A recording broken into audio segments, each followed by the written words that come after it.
Salut à toutes et à tous, ici Sylvain d'Expérience Paléo. J'espère que vous allez bien et je vous remercie du fond du cœur d'écouter cette vidéo aujourd'hui. Vidéo dans laquelle on va parler de l'entourage et de comment gagner le soutien de son entourage quand on adopte le mode de vie paléo. Alors tout d'abord, pour celles et ceux qui ne me connaîtraient pas encore, je suis Sylvain, je suis l'auteur du site Expérience Paléo. C'est un blog sur lequel je parle du régime paléolithique ou de l'alimentation paléo et sur lequel je vous donne des conseils, des astuces, de l'aide, du soutien pour que vous puissiez découvrir le mode de vie, l'essayer et ainsi profiter des bienfaits que peut vous apporter le paléo. Alors les bienfaits, c'est pas uniquement la perte de poids, même si beaucoup de gens perdent du poids grâce au mode de vie paléo, c'est aussi avoir beaucoup plus d'énergie, avoir une meilleure digestion. Si vous avez des allergies, généralement ça se passe beaucoup mieux quand vous mangez paléo. Enfin, il y a énormément de bienfaits liés à ce mode d'alimentation, et donc sur Expérience Paléo, je vous donne beaucoup d'informations pour que vous puissiez en bénéficier. Alors aujourd'hui on va parler de l'entourage. En fait, ce qui se passe, c'est quand on découvre le paléo, on a souvent très envie de l'essayer, on est très enthousiaste par rapport à tout ça, et il arrive que l'entourage, c'est-à-dire le conjoint, les amis, les collègues, la famille, soit moins enthousiaste, et parfois des réticences, un petit peu de scepticisme qui se tourne parfois sous la forme de moquerie. Il y a tout un imaginaire par rapport à l'alimentation de l'homme préhistorique, donc peut-être que vous allez essuyer quelques moqueries, et c'est pas toujours évident à gérer que d'avoir des gens autour de soi qui sont des freins à vos choix et à votre décision de vivre une vie plus saine et meilleure. Donc on va parler aujourd'hui de techniques, d'astuces, de conseils pour pouvoir gérer cet environnement, cette ambiance, et ainsi pour que ça se passe beaucoup mieux avec les gens qui vous entourent. Un premier conseil que je peux vous donner, c'est de savoir répondre aux questions fréquentes, savoir répondre aux idées reçues que peuvent avoir votre entourage sur le paléo. Par exemple, une idée reçue, c'est si tu manges pas de produits laitiers, tu vas avoir des carences de calcium, de l'ostéoporose, tu vas avoir les os fragiles. Ou alors, si tu manges plus de 4 œufs par semaine, tu vas avoir des problèmes de cholestérol, parce que l'œuf c'est bourré de cholestérol. Ou alors encore un troisième, ça pourrait être si tu manges pas de sucre, tu vas faire des hypoglycémies, on a besoin du sucre dans le sang. Donc ça, ce sont des questions fréquentes, des idées reçues, des a priori que peuvent avoir les gens, et savoir répondre à ça, avoir des arguments, pouvoir expliquer la réalité des choses, ça va vous aider à convaincre votre entourage, et à partir du moment où vous convainquez les gens autour de vous, eh bien vous avez beaucoup plus de chances de remporter leur adhésion.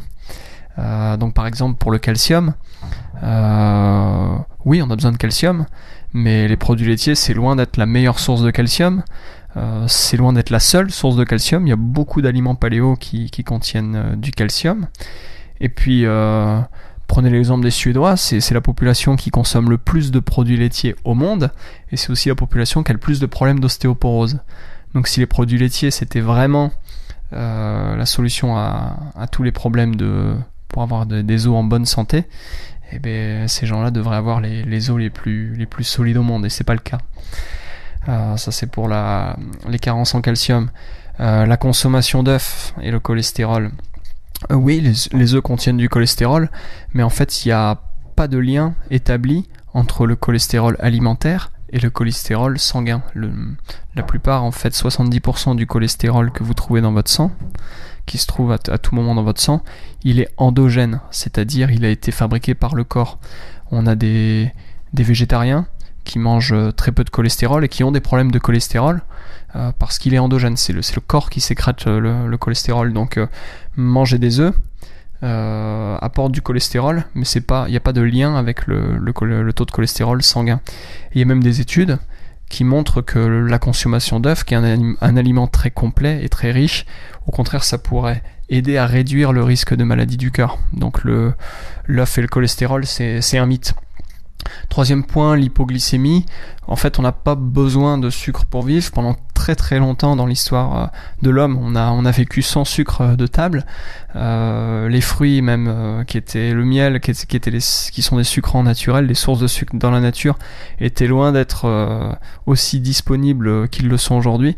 On a pendant longtemps consommé très peu de sucre, et je pense pas qu'on serait là pour en discuter si nos ancêtres étaient constamment en train de faire des crises d'hypoglycémie. Donc tout ça, ce sont des des idées, des questions auxquelles il va falloir savoir répondre. Le but, c'est pas de rentrer dans un débat, c'est pas d'attaquer les gens s'ils ont des doutes, mais simplement de savoir répondre, de savoir leur expliquer et leur montrer finalement que vous avez étudié la question, que vous faites pas les choses sans avoir réfléchi, et vous avez des arguments, vous savez un petit peu ce qui se passe. Et ça va aider à savoir répondre à toutes ces questions, à tous ces doutes, toutes ces interrogations. Ça va vous aider à remporter l'adhésion de votre entourage. Alors un autre conseil que je peux vous donner, c'est de pas forcément chercher à convaincre les autres. En fait, quand on adopte le mode de vie paléo, on ressent souvent beaucoup de bienfaits, on perd du poids, on a des douleurs articulaires par exemple qui disparaissent, on se met la digestion fonctionne mieux, on a moins de coups de barre après le repas, on dort mieux, enfin il y a beaucoup de bienfaits et de bénéfices qu'on ressent. Et on peut avoir envie naturellement d'aller en parler à son conjoint, d'aller en parler à ses amis, et de vouloir les convaincre à leur tour d'essayer. Et en fait, tout le monde n'est pas prêt à changer son alimentation, tout le monde n'est pas prêt à faire des efforts, parce qu'il faut pas se le cacher, manger paléo, ça demande de faire des efforts. Tout le monde n'est pas prêt à ça, tout le monde n'a pas envie d'avoir quelqu'un qui vienne lui faire la morale sur ce qu'il mange, lui faire des critiques. Peut-être que des gens sentiront ça comme étant attaqués par rapport à leur façon de s'alimenter. Donc voilà, le conseil que je peux vous donner, c'est de ne pas chercher à faire adhérer tout le monde au paléo autour de vous, mais plutôt à l'appliquer à vous et à être un modèle, c'est-à-dire à ce que les gens voient les bienfaits du paléo, voient sur vous les résultats, les changements positifs, et ainsi que ces résultats, ces changements parlent d'eux-mêmes. Que ça soit eux qui incitent les gens à venir vous poser des questions, qui incitent les gens à vouloir essayer. Et c'est pas parce que vous êtes allé les convaincre, mais c'est parce qu'ils ont vu eux et se sont convaincus eux-mêmes de l'intérêt, de la puissance, on va dire, du paléo, qu'ils auront envie de l'essayer. Alors que faire si vous n'arrivez pas à obtenir le soutien de tout le monde dans votre entourage? En fait, il y a de fortes chances que ça arrive, qu'il y ait un ami ou quelques collègues qui, malgré vos explications sur le mode de vie paléo, continuent à vous charrier, continuent à avoir des réticences, à vous dire que c'est pas sain, etc. Il y aura toujours des gens comme ça, en fait, et à défaut de remporter leur soutien, à minima, demandez le respect. Alors demander le respect, qu'est-ce que ça veut dire?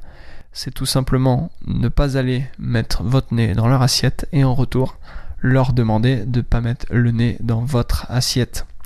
En fait, chacun est pilote de sa vie, chacun fait ses choix, décide de ce qu'il met dans son assiette, de ce qu'il veut laisser en dehors de son assiette, et vous devez faire comprendre à l'autre que vous faites vos choix et lui fait les siens, mais vous respectez les siens et vous lui demandez de respecter les vôtres, tout simplement. En fait, c'est votre santé qui est en jeu, et la personne la plus à même de décider pour votre santé, c'est pas votre entourage, c'est pas les autres, c'est vous.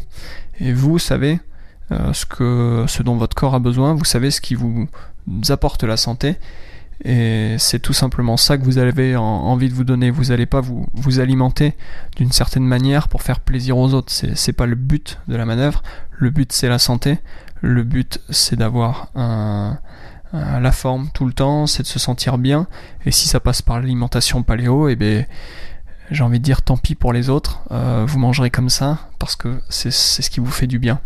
Donc les autres vous laissent vivre votre vie et vous laissez aux autres le droit de vivre leur vie, et comme ça tout le monde est content. Alors autour de vous, dans votre entourage, vous allez peut-être au contraire tomber sur des gens qui sont super emballés par l'idée, à qui le paléo ça parle beaucoup. Peut-être qu'ils ont déjà lu quelque chose sur les méfaits des produits laitiers, ou sur l'impact que peut avoir le gluten sur le petit intestin, ou encore qui savent que le sucre c'est un poison, et qui déjà ont fait des efforts pour en réduire sa consommation. Enfin voilà, vous avez peut-être votre conjoint, des amis, des collègues qui sont sur le même chemin que vous, finalement, le chemin d'une meilleure santé, d'une meilleure alimentation, et chez qui le paléo va plus ou moins résonner. Et donc chez ces gens-là, avec qui ça colle, on va dire. L'idée c'est de passer plus de temps avec ces gens-là, d'aller faire des activités, inviter ces gens-là chez vous, aller chez eux, enfin passer du temps avec ces gens-là, entourez-vous de ces gens-là, parce que des gens qui sont dans une bonne dynamique comme vous, qui cherchent à vivre mieux, à mieux s'alimenter, ce sont des gens qui sont précieux dans votre vie. Donc voilà, passez du temps, entourez-vous de ces gens-là, laissez plutôt de côté ceux qui croient pas à tout ça et qui s'alimentent probablement moins bien. Chacun sa vie, mais entourez-vous des gens qui ont une énergie positive et ça se passera beaucoup mieux.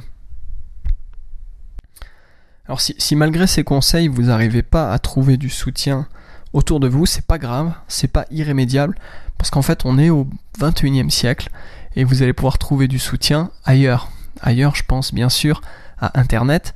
Il y a beaucoup d'endroits sur lesquels vous allez pouvoir trouver des gens qui, comme vous, ont envie de manger paléo, ont envie d'améliorer leur santé, ont envie de manger mieux, de vivre mieux. Donc vous êtes les bienvenus. Il y a une page Facebook Expérience Paléo sur laquelle vous pouvez poser des questions. Il y a aussi sur le site Expérience Paléo un forum sur lequel il y a beaucoup de gens qui s'entraident, qui s'aident, qui se donnent des trucs et astuces, des recettes paléo. Donc n'hésitez pas aussi à vous inscrire sur le forum pour participer à tous ces échanges et ces débats. Et enfin, il y a la newsletter Expérience Paléo sur laquelle je vous invite à vous inscrire. Une fois que vous êtes inscrit, vous recevez toutes les mises à jour du site, toutes les futures vidéos, tous les futurs articles. Vous recevez mes conseils, de l'aide pour mieux vivre paléo.